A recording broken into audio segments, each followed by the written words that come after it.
Police station Ramdaspeth Akola पोलिसांनी अवैध कत्तलीकरिता निर्दयतेने बांधून ठेवलेले गोवंश जातीचे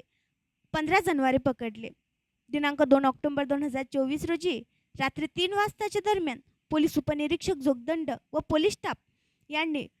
कोम्बिंग गस्त पेट्रोलिंग करीत असताना गुप्त बातमीदार खात्रीलायक बातमीवरून इक्बाल कॉलनी या परिसरामध्ये रेड केली असता 15 गोवंश जातीचे जनावरे निर्दयतेने अवैध कत्तलीकरिता बांधून ठेवलेले मिळून आले. त्यावरून पोलीस स्टेशन रामदासपेठ अकोला येथे अपराध क्रमांक 353/2024 कलम 5(अ)(5)(ब) 9 महाराष्ट्र पशुसंरक्षण कायद्यासह कलम 11 प्राण्याचा छळ प्रतिबंधक अधिनियम प्रमाणे अज्ञात आरोपी विरुद्ध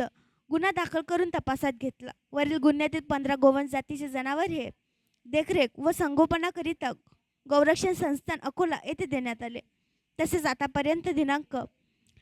1 जानेवारी 2024 ते 2 ऑक्टोबर 2024 पोवेतो पोलीस स्टेशन रामदासपेठ अकोला यांनी गोवंश कारवाईमध्ये एकूण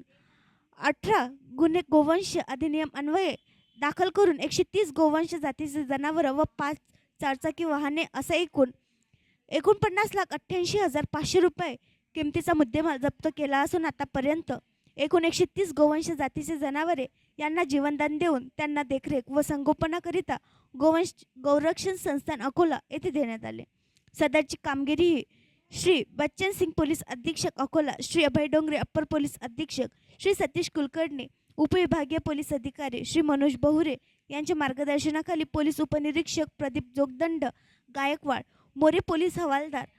दादाराव टापरे, शेख हसन, शेख अब्दुल, किशोर गवडी, संतोष गवई, गीतेश कांबळे, पोलीस कॉन्स्टेबल श्याम मोहडे, रोशन पटले, अनिल धनभर, आकाश जामुदे, मनोज आरखराव यांनी केलेली आहे.